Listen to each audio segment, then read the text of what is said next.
We've done it! Yes! You're welcome back to the Aviva Fan Studio. Pretty jubilant Aviva Fan Studio. We've done it. We've beaten New Zealand 16 points to 9. Get in! Come on, everybody! That's amazing. This is amazing, Tommy Bowe. Sum it up for us. What can you say? Phenomenal, absolutely incredible. I mean, 2013, the memories still haunted that team, but that's put to bed. Yeah. Ireland #1 in the world, I think, now after that. Well done. Sene, that was unbelievable right down to the end. Yeah, it was. Oh God, it was amazing. Yeah, and if you play the lads. And our boy, I was going to talk to you beforehand about the amazing second row from New Zealand. Was it Retallick at the end? Yeah. Knocked it on. Yeah. Fair play to him. You know, that's yeah, well, I'm sure he's feeling bad, but God, I got so proud to be Irish today. It's fantastic. Yeah, it's brilliant. It was great. Yeah. What was the? Let's get into the nuts and bolts of why all that happened. Like, it was frenetic and frantic. We spoke with Andy Farrell, what he was have to do during the week. Like, they were really calling into question right there at the end, having to grit it out with unbelievable, typical New Zealand pressure. Oh, it was like deja vu. I'm sure that was going through some of the lads' heads there at the end. Yeah. And Joe Schmidt, at that result in 2013, he openly said afterwards, he said, I picked the bench first and then I picked the team. And the boys that came off the bench, Stephen, were incredible. Joey Carbier made a try-saving tackle up the sideline. It's fantastic stuff. And there's some heroic defending there. Peter O'Malley had a fantastic poach, and then it was unbelievable stuff. And yeah, I think everybody was living every moment with them on the pitch, and Pete's dive to catch the ball, unbelievable, heroic stuff, really heroic stuff. We're looking at a lot of the players just coming off the pitch there. You were there a couple of years ago, Donnacha. You were that guy down there doing that thing.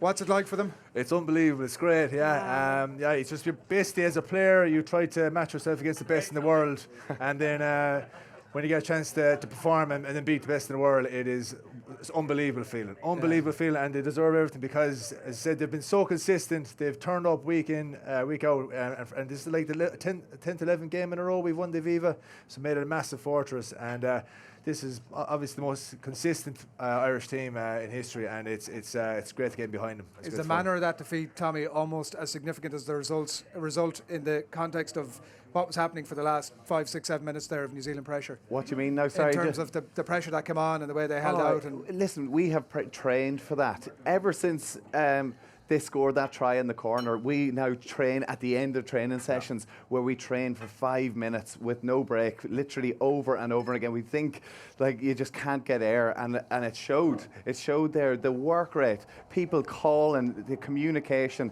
You know, it was a phenomenal performance. Like individual, every player, the things that they did, the tackles, putting their body on the line. Yeah, listen, it's hard to really put into words. I mean, to beat the All Blacks in Chicago was phenomenal, but to beat them at home in front of the Irish people, and with the year that they've had, and we were here. We was here.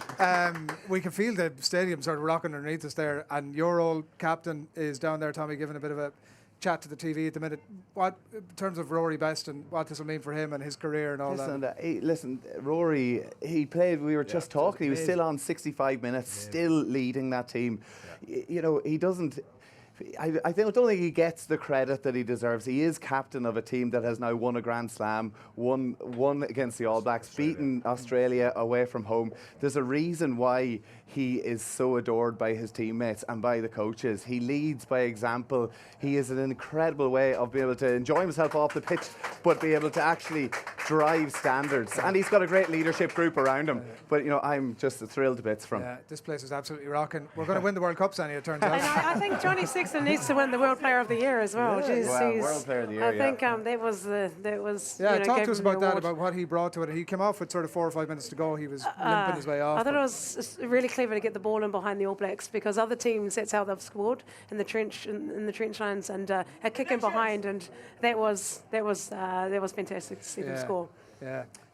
But I suppose the score that separated the whole thing was. You're taking selfies, yeah? No, pictures, memories, man. But I suppose there's Jacob Stockdale's try, straight out of the Joe Schmidt playbook. It looked like Dan Coles was going to smash Johnny Sexton. All of a sudden, a switch play from Bundyaki, and Jacob Stockdale chip down. It was I mean, incredible. it's a class. Like the play was to come back to the short side. He spotted the people in front of him.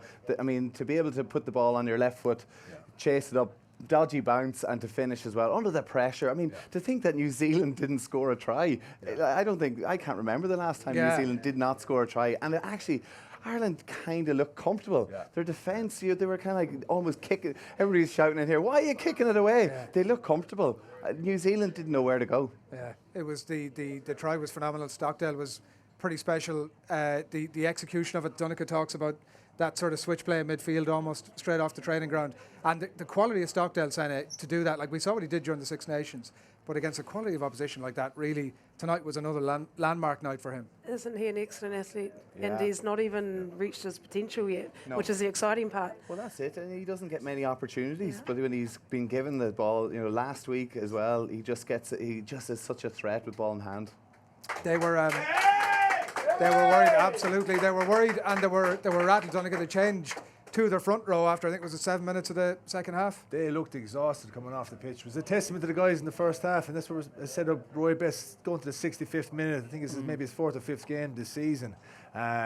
Obviously, the lads that came off the bench did really, really well. I got to hand it to Ian Henderson as well. Like, he came on, one or two of the lineouts didn't go to hand, stole a lineout or two against the All Blacks, and then at the resilience then to when the pressure counted to get the ball, got them all up the pitch, and that's like, it wasn't perfect. Some of the stuff wasn't perfect, which is fantastic. I'm sure Joe Schmidt is going to highlight that, but that just goes to show that we don't have to play unbelievably perfect to beat the All Blacks. We can still do it on our own merits. Yeah, we don't want to spend too long talking about the negativity, right? No. But what's he doing on the Monday morning? We spoke beforehand about the Monday morning review session.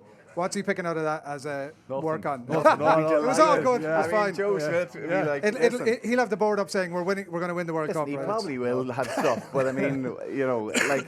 What'll he have? Tell us what you're looking at it there. Sort of the line-up malfunctioned a couple of times, probably. Yeah, one or two, and then I suppose Bundy had a bit of a penalty that he would be out of character for him as well. Yeah. But you could see, I suppose Marmion was fantastic today, passing the ball, distribution to Johnny, decision making is good. I suppose the work on for him there would be the box kicking. You saw the quality of box kicking from Luke McGrath when he came on. It really was a massive threat there for the New Zealand back three, and even like Jacob and Rob Kearney got a few fantastic takes back. And look, that's all growth. It's all positive, and it's heading in the right direction. Will you both take on that Marmion point? So, Sene, that sort of before this series began, we were unsure about who the backup 9 was. Essentially, has he taken that? Is that his now? He's always been very consistent, hasn't he? Yep. And you guys have played with him. But in terms of, say, watching him through even Connacht and this international level, he's always been consistent in a way that he rarely makes mistakes.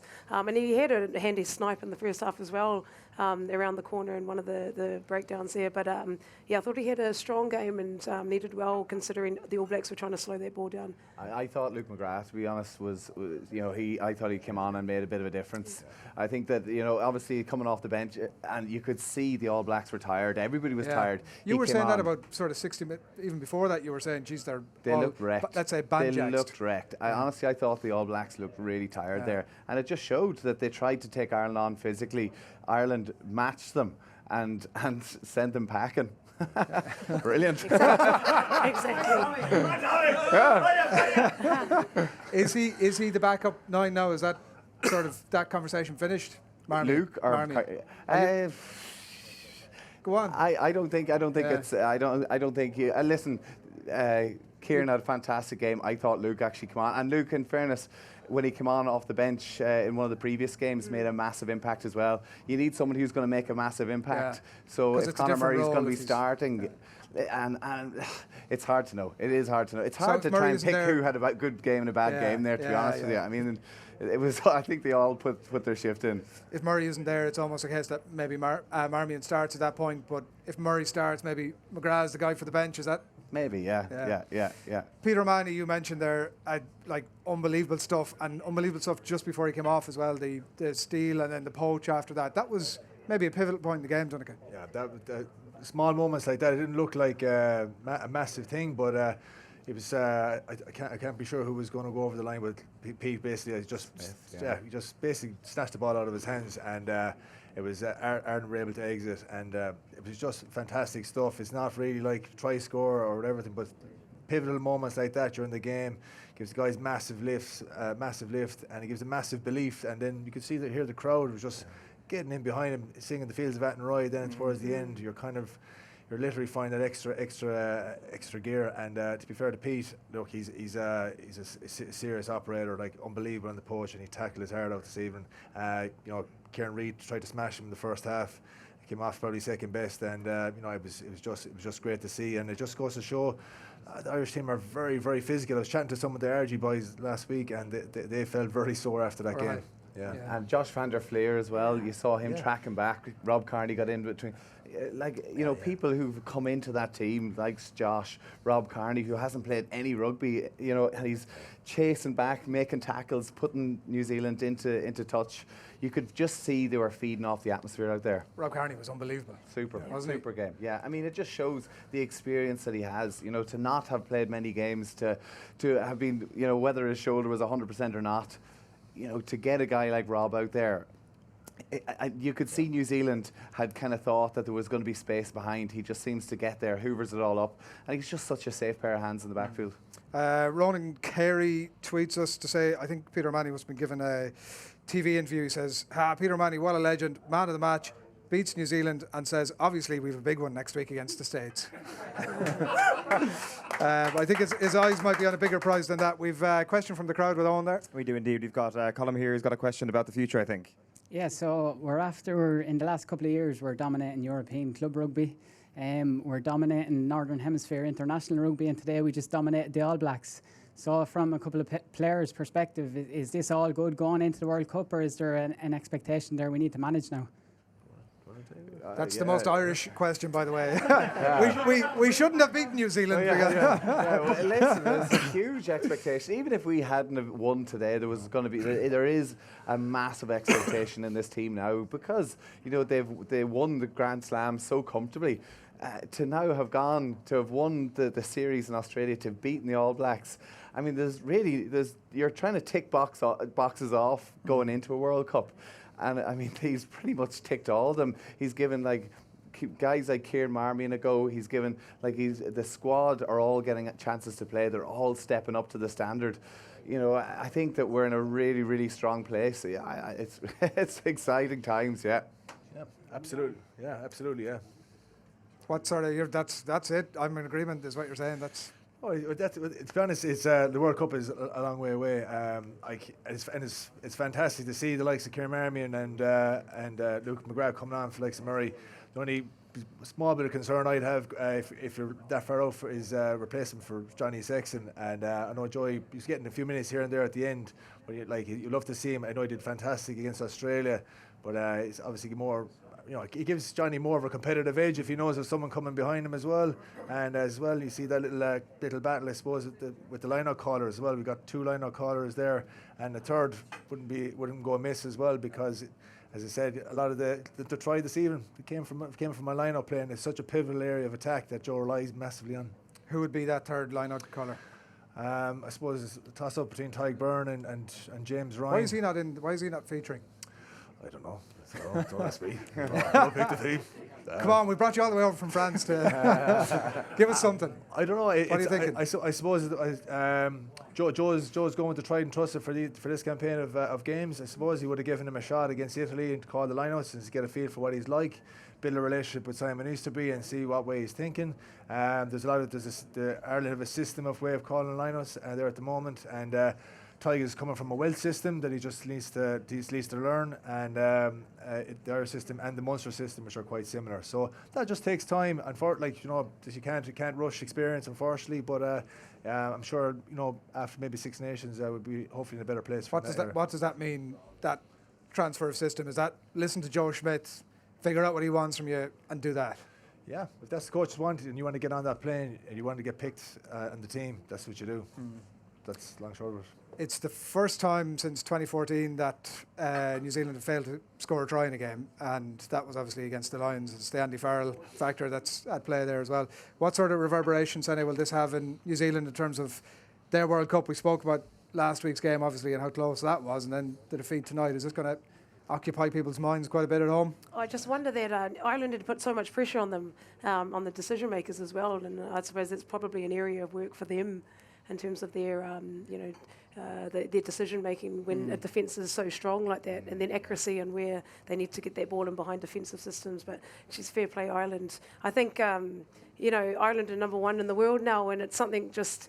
But it's something so special that whatever about the World Cup, we need to enjoy this moment because this is a milestone, not just in Ireland but around the world, and this is what World Rugby is all about. And Ireland has now pioneered that and really challenged consistently and bet the previous number 1. So we're number 1. Congratulations, Ireland. Yeah, that's great. What you were going to say? You were going to jump in there? I thought you were giving me the eyes. Are there. we actually the world number 1? Well, I mean, we've beat the world I think number 1. we're the unofficial. Yeah. Unofficial. We've Sorry, named unofficial. ourselves. We've named Unofficial. ourselves. Unofficial. I'm totally fine with that. Unofficial. Hearts in our mouth, says Mark Walsh on Facebook at the end, but brilliant to keep them out. What a year. If 2019 is anything like this year, it'd be pretty bloody amazing, says Mark Walsh. And Ger Farrell, unbelievable game of rugby. What an atmosphere. Roll on the World Cup. Absolutely ecstatic, proud day for Ireland. And I think we're going to take another question from the crowd here, Nathan. Yeah, I have a man here who knows well how to celebrate a big victory at the Aviva Stadium. Dundalk's double-winning captain Brian Gartland is with us. You have a question for Tommy Bowe, don't you? So Stockdale obviously has been unbelievable since he's come in. Could he be the best winger to come out of Ulster? Definitely the best left. Definitely the best left winger. Yeah. Hey, listen, he's scored tries in big games. I mean, I think he's 12 tries in 14 matches. Unreal. I think that deserves to be the number 1 winger in world rugby, to be honest with you, if he can keep up that success rate.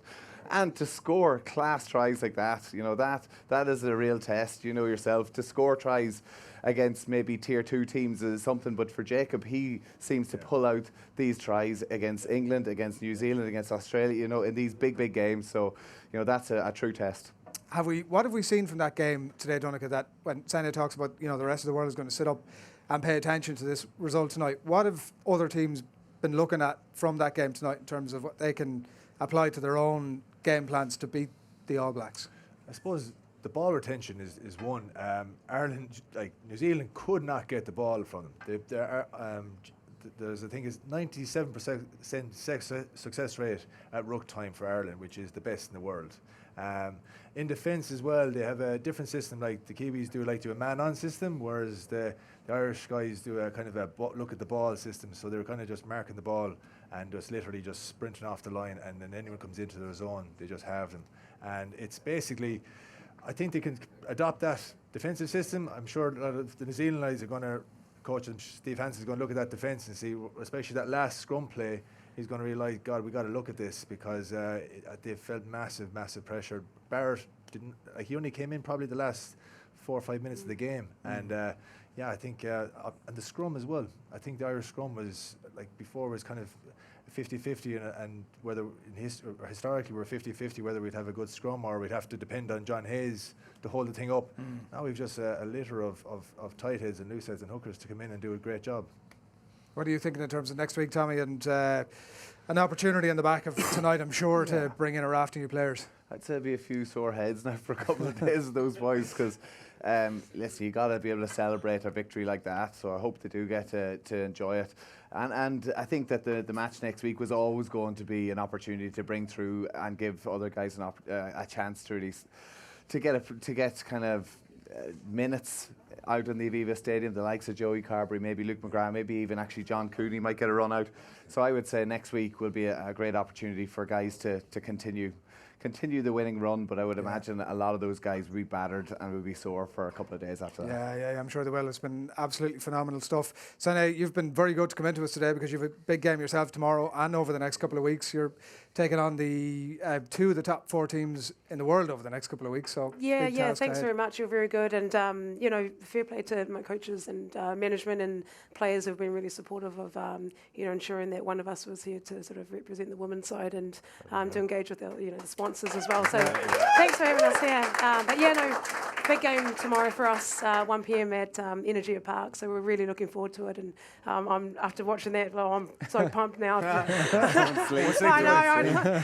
I actually saw last week my sports psych gave me some sort of techniques to get my arousal levels down after this, so I can prepare for tomorrow. Yeah.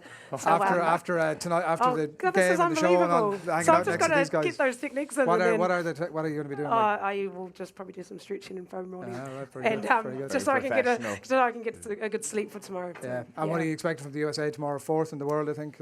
Yeah, they're number 4 in the world, and they played the last top two teams in the world. Their last 2 games, they did really well considering a few new caps on their side. They'll be athletic. Some of those girls are quite tall, big girls in the forwards, and their backs are really fast. So it'll be a challenging game, and hopefully, please God, we can defend like the men tomorrow. Absolutely, yeah. Take inspiration from that. Yeah, absolutely. We wish you the best of luck tomorrow. Thank 1 o'clock, you. Energy Park. Get down there, Donnybrook tomorrow, and check out Ireland women against USA. Look at this. Thanks a million for keeping us company over the course of the day. It's been an absolute privilege for all of us to be here in your company as well. Having witnessed that in the pitch today, it's been absolutely phenomenal. Thanks a million to you, beautiful audience. From the Aviva Fan Studio for the minute. Good night. Good luck. Thanks a million. Thank you. Thank you. That's been recorded for later.